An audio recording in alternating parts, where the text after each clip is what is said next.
Salam serakup ngau salam tabik bahasa semua berita Iban TVS jam 7 malam gulai ngaku Sejudawi. Kita lanjut ngagai isi berita malam tu. 5 modul diajar berdalam kurs teknologi mitigation ke diatur pengalaman 3 hari berungguk di Sibu. Kurs ke diatur bergulai sama antara Opis Bertanam Betupik Sarawak ngau Raban lelaki PBB Zon Tengah Sarawak dipasuk 60 ikut peserta. Antara modulnya yang kaum pengelala tentang teknologi fertigation, peminta guna dalam sistem fertigation, nyedia kapalan, masang paip ngau nyedia ke media, nanam nerenak ngau nanam utai tanam teknologi fertigation, guna setiap bangsa sum ngau formula sum bagi fertigation. Modul kelima ianya nyaga ngau ngatur utai tanam di dandang, ngupas utai tanam fertigation, pengatur penyakit ngau utai ngerusak, patau kimia ngau patau biologi, serta nukar musim nanam ngau kerja nyaruri. Kelima modulnya diajar sikap facilitator kelandi, ianya Nashivandi Serai Ari ND Agro Enterprise. Dalam kursnya, bala peserta diberi praktikal cara masang pipe fertigation, ngau nyediakan media dalam polybag, ngau demonstration, cara nyediakan sum serta booster. Berbagainya, bala peserta megak dibaik nemuai seraya belajar ke projek fertigation Sibu GP Enterprise. Perintah Sarawak berbaru pakej bantuan khas Sarawak Ku Sayang BKSS bersetuju dekat lancar pengawal memberi diskaun bil karan nyentuk ke bulan Disember tu ilak. Menteri Utiliti Sarawak Datuk Seri Dr. Stephen Rundi Utum perintah nemu rakyat balat bendar kena pangkat berindi hari COVID-19 tik nyadi. Kuya pengawal ngelancar pakej BKSS tu ngambil ketanggung rakyat. Boleh dilempung ke kelebih agi lebuh napik pandemik tu. Sebelum tu kuya perintah Sarawak meri putong bayar bil karan dengan pakejnya kenyau hari April. Tu megak sebagai hari pelian komprehensif bagi ngelempung ketanggung ekonomi rakyat. Ungkup diskaun November, ia dekat dibantai dalam bil 3 dekat dipansut ke hari 16 November, nyentuk ke 30 November 2020. Nangkan kenyak diskaun ungkup bulan Disember dekat dibantai ke dalam bil Disember, lalu ungkup bil dipansut ke kenyau bulan Oktober, ngau 1 nyentuk ke 15 November, diskaun dekat dipasut dalam bil Disember. Lembaga Multimedia Sarawak sudah diri ke 600 buah menara telekomunikasi di menua pesisir atau ke Smart, lalu disadang dekat tembok dipasang secara berenggat mangai tahun 2022. Sapit Kepala Menteri Tan Sri Dato' Amar James jemut masing madah, nakak kediatuk 202 menara udah tembok, dan nyedia ke bungkurnya ngagai kandang menua pesisir. In order to leverage on the digital economy for a quality and equitable connectivity, the Sarawak government has approved the implementation of 600 SMA rural telecommunication or smart towers. To date, 202 of these towers have been completed, providing connection to rural areas, while the remaining towers will be installed in stages by 2022. Ia masuk ke jakutnya dia kena nyimpul bajet bagi Opis Menteri Infrastruktur ngau pemansang penyanggai kapal Lebuh Awam Dun Maya hari 5. Penyampau temuai datai ke Sarawak kusut 68.8% ngagai 1.17 juta ikut bagi tempoh Januari nyentuk ke Oktober 2020. Rekod itu mandang ke penyampau ke lebih mit dibanding 3.76 juta ikut bagi tempoh sama bertahun 2019. Sapit Kepala Menteri Dato' Amar Awang Tengah Liasan madah sektor dagang temuai antara sektor kebalat kena empas ketika COVID-19. The tourism receipt has declined 69.8% to RM 2.82 billion as compared to the same corresponding period in 2019, RM 9.34 billion.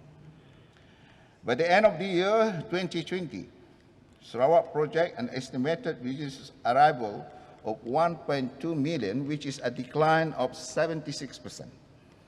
From the initial target of 5 million before COVID-19. Koya sektor dagang temuai negeri di Sadang mandang ke penyuman ngau cara beransur-ansur pada tahun 2021. Penata temuai datai ke Sarawak dikarap ke manggai 1.4 juta ikut ngau anggar belanja temuai bagi timpuhnya 3.5 bilion ringgit. Terang Awang Tengah, Opis Menteri Dagang Temuai Seni ngau main asal MTEK negeri berjalan ke mayuh cara dikenang ngurang keempas ketegal COVID-19.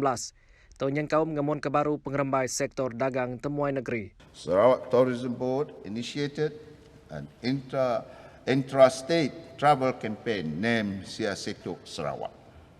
It features 30 tourism packages from Kuching, Sibu, Muka, Bintulu, Miri, and Mulu at affordable prices by giving 50% discount for all packages to encourage Sarawakian to travel within their own homestay. Tambahnya, MTEK bergulai dengan unit perancang ekonomi negeri Sarawak udah berjalan ke Pansia bagi perambut besar dagang temuai Sarawak ketiga. Perambut tu dikenang langkar tunggak kuing industri dagang temuai negeri mengambil keulis suman sepengudah kena pangkat ketega COVID-19.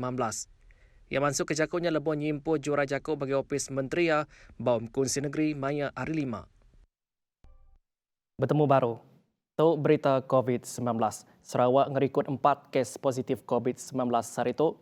Semua kesnya hari Peliliah Kuching lalu penyampau. Semua kes COVID-19 di Sarawak nambah ngagai 1,036 kes. Komiti Pengatur Penusang JPBN Sarawak Sarito madah 2 kes baru ianya kes persa konteks semak ngagai kes positif sebedau tu.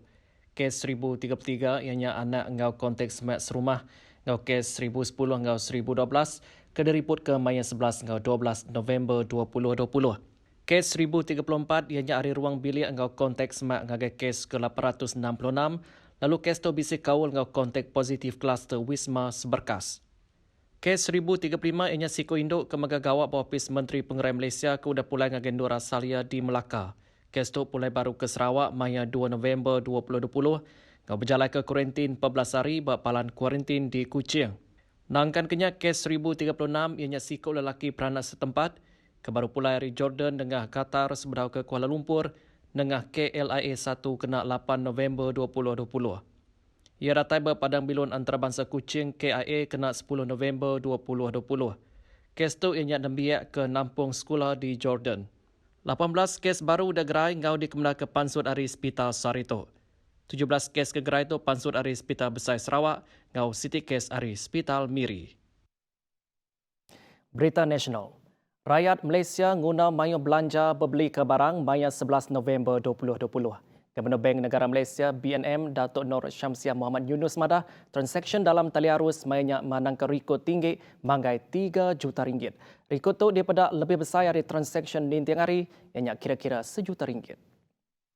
Terangnya belanja dikena bala pengguna lebuan api empas atur tagang pemindah belebas PKPB ke ditreat ke hapin lama ke udah kurang terkerugak tidak banding ngau PKP pak suku kedua sebedau tu. Tu berindi hari mayu sektor ekonomi udah beroperasi baru. Yang madah BNM megak ngelala pengawal membeli ke barang ngena kad debit nambah ngagai 26.8% lebuh PKPB diterit ke kenyawari 14 Oktober nyentuk ke 10 November tidak banding hari 3 Januari nyentuk ke 6 Februari 2020. Pengguna membeli ke barang dengan cara dalam tali arus nambah ngagai 34.5% dalam tempoh PKPB-nya. Koya mensimayuh membeli ke barang dengan caranya manang ke penyuman bak makit pengerja pengawal. Terjapia yang madah perkara ke pemaduk berguna ianya medak hari ini pemekuh penumbuh hasil penatai sidak. 7 inisiatif sudah ditetapkan Opis Menteri Dagang Dalam Negeri ngau perkara membeli ke barang Kabinet HP dikena ngelempung ke tating belanja rakyat dibagi di kandang benua pesisir. Menteri Datuk Seri Elizana Nantalinggi madah ke inisiatif itu dikarap oleh nyungkak baru ekonomi domestik bak semua renggat. Tumegat siti hari inisiatif itu sudah merik penguntung ngagai 32 juta pengguna di negeri itu. Hari 788 juta ringgit ungkup pemansang tidak diterima koya 400 juta ringgit dekat dikena ngatur program ngentap ke rega minyak makai. 200 juta ringgit diungkup ke bagi program nyaduang barang ke diguna bakal gas petroleum LPG ngau community drumming. Lalu ditangkan ke 40 juta ringgit ungkup subsidi tepung gandum ke program nyemelak ke rega barang di Sabah, Sarawak ngau Labuan. Kelimparinya duit turut 20 juta ringgit diungkup ke Kimpian Beli Barang Malaysia KBBM ngambil ke ekonomi semampai oleh bersemekih sepengudah pandemik COVID-19. 5 juta ngau 38 juta ringgit megak diagih ke bagi program pemansang franchise mikro ngau franchise oleh dimpu serta pemansang franchise. Market getah global disadang ngerikut ke penikir rega manggai tahun 2021. Pengerembainya di pelabak nambah ke rega getah global ngagai RM10.11 sekilogram pada tahun 2022. Ketua Pemesai Meranak Pukul ALA Advisors Private Limited Darwong madah rega getahnya disadang nurun lagi bak separuh keterubah 2021. Udahnya mandang ke penyuman pengudah dengan tahun 2021. Koya rega komuniti yang kaum getah berjalai tunsang ngagai dolar Amerika Syarikat. Yang masuk ke jakunya lebu awam getah global GRC ke diatur dengan format hybrid serta dalam tali arus. Wong mengamada rega getah dekat ngerembai secara beransur-ansur, lebu Presiden Amerika Syarikat kebaru diciri ngelangkar. Agih belanja baru kena bulan Mac hingga April tahun baru. Pengawat tu daripada ulih mutar ke pengusuti kas ekonomi. Sekretari Besar Serakup menua pemansut getah tulian ANRPC RB Primadasa Madah, pemansut asal getah global disadang ngemata ke penambah kapasiti nyentuk 2023 serta nak ngeremai lagi pengudahnya. Primadasa Megak Madah pemansut getah global bagi tahun tu dipelabak ke kusut 6.8% ngagai 12.90 juta tan, hari 13.84 juta tan bak tahun sitik nyen kemarin. Seraya guna getah dekat kusut 7.3% ngagai 12.76 juta tan tidak banding 13.77 juta tan. Beritanya gujung ke berita Iban TVS jam 7 malam tu. Terus ke berulang kami Iban TVS Nintiang Hari. Aku Setiu Dawi. Madah Kediri. Mupo dulu.